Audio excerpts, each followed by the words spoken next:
Gareth Southgate has admitted that he could take inspiration from Mauricio Pochettino and utilize Levi Colwill on the left side of defense ahead of England fixtures against Australia and Italy.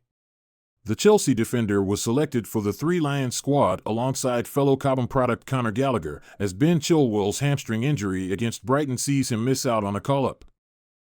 Colwill has featured exclusively as a left-back in the Premier League this season, having impressed as a central defender coming through the Blues development squad and in loan spells with Huddersfield Town and Brighton. The 20-year-old defender has yet to make his England debut, having trained with the senior side in the summer before earning his first call-up in September ahead of fixtures against Scotland and Ukraine.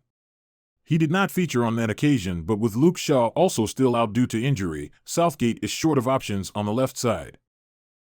Upon the announcement of the England squad, the Three Lions boss was asked about the possibility of Colwill being able to help out. He said, "Yeah, very much so. We're conscious most of his football has been as a centre-back, and I think it's his preference and strongest position, but equally we're without a lot of experience at left-back, and he's playing there regularly." Ivan Toney has sent Chelsea supporters into a frenzy on social media after the Brentford striker scored in a behind-closed-doors friendly against Serie B outfit Como. The 27-year-old striker was heavily linked with a move to Stamford Bridge at the end of last season, but, after receiving an 8-month ban from football for breaching Football Association betting rules in the summer, a transfer collapsed. Despite having not played in the Premier League since May, Toney continues to attract plenty of interest from some top clubs in Europe. The England international will be eligible to make his full return to action on January 16th, however his first competitive game back for the Bees won't be until January 30th against Tottenham.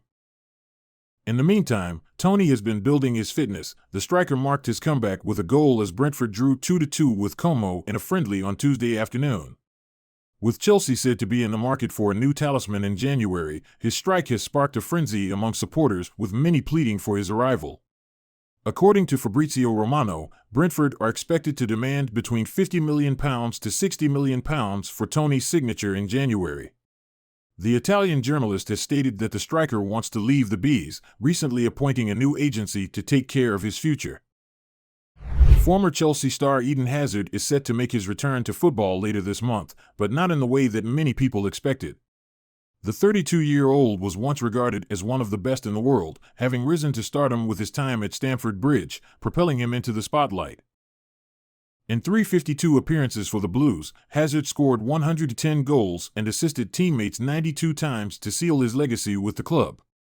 In those 7 years he spent in West London after leaving LOSC Lille, Hazard won 2 Premier Leagues, 2 Europa Leagues, an FA Cup and an EFL Cup.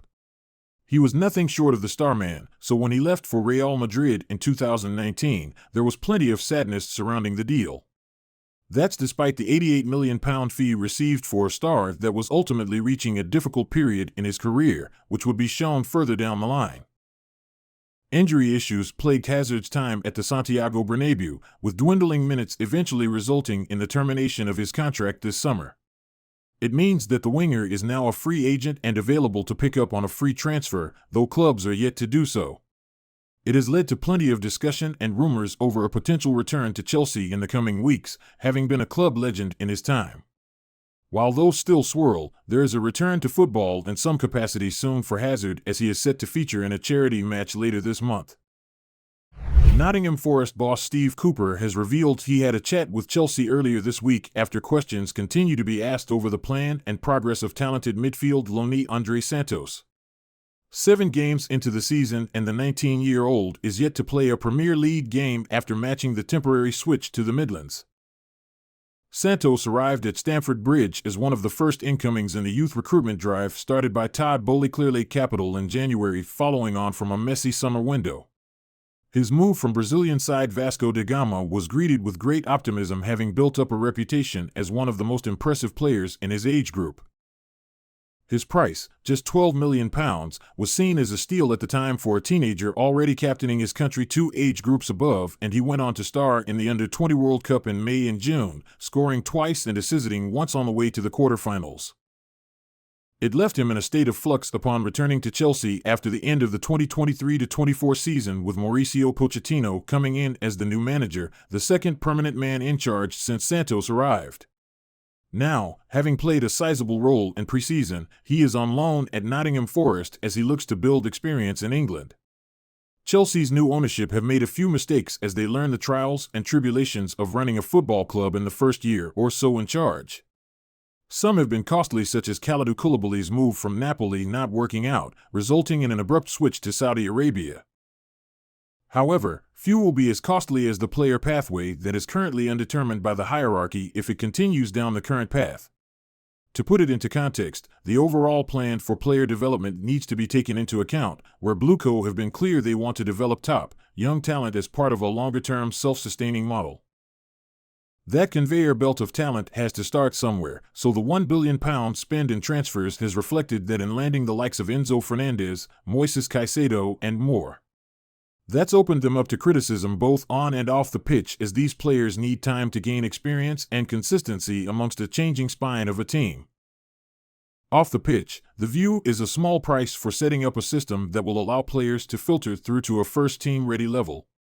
The purchase of RC Strasbourg as part of a multi-club model comes with the view of providing a potential pathway for players in a wider system similar to that of City Football Group and the Red Bull Group. That will take time to set up though, needing to overhaul several clubs at their basic level to create a global scouting and development network. In the here and now, the Blues are at risk of wasting some of their own talent and risking the foundations this plan will be built on. Their acquisition of lots of young talent has put question marks over the plan for current development of both the academy players and those bought for the future. Take André Santos, for example, a young Brazilian midfielder that has impressed in his short career so far. If there was a plan over his next steps, there hasn't been the semblance of one so far as he joined Premier League side Nottingham Forest. That immediately brought up questions over how many minutes he would be guaranteed, which after 7 games in the league, is a grand total of 0. Forest have been known to churn through players at a similar rate to Chelsea at this stage, meaning there was simply no guarantee the youngster would develop. Compare that to elsewhere in Europe or potentially stepping down to the Championship, where minutes would be guaranteed and the coaching setup would suit an up-and-coming youngster over results. It risks wasting time over a promising talent purely from not seeming to have a clear plan over which steps need to be carefully planned for the development.